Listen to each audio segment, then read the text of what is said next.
বাংলাদেশের জার্সিতে আবারও কি খেলবেন সাকিব আল হাসান? পিএসএল দিয়ে প্রায় 6 মাস পর ক্রিকেটে ফেরেন সাকিব আল হাসান। লাহোর কালান্দার্সের হয়ে গতকাল চ্যাম্পিয়নও হয়েছেন বাংলাদেশি অলরাউন্ডার। তবে মাঠে ফিরলেও জাতীয় দলে এখনও ফেরা হয়নি তার। আর কখনো বাংলাদেশের জার্সি গায়ে জড়াতে পারবেন কিনা তা এখনও স্পষ্ট নয়। মাঝে দেশের মাটিতে টেস্ট খেলে ক্রিকেটের আদি সংস্করণে অবসর নিতে চাইলেও ছাত্র জনতার তীব্র আন্দোলনের মুখে বাংলাদেশে আসা হয়নি তার। এতে প্রশ্ন উঠেছে, তবে কি বাংলাদেশের হয়ে সাকিবের ক্যারিয়ার শেষ?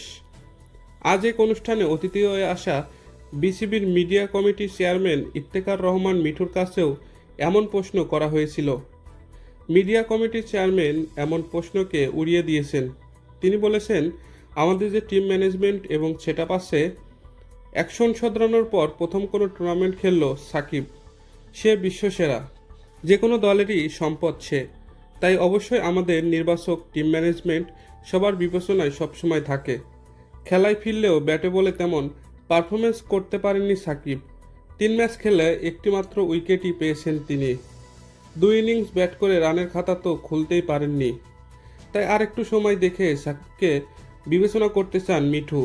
বিসিবির মিডিয়া কমিটির চেয়ারম্যান বলেছেন, সাকিব যে ভুল শোধরানোর পর প্রথম 2টি ম্যাচ খেললো, আরও কয়েকটা ম্যাচ খেলতে দিন, তখন এই প্রশ্নের উত্তর দিতে পারবো।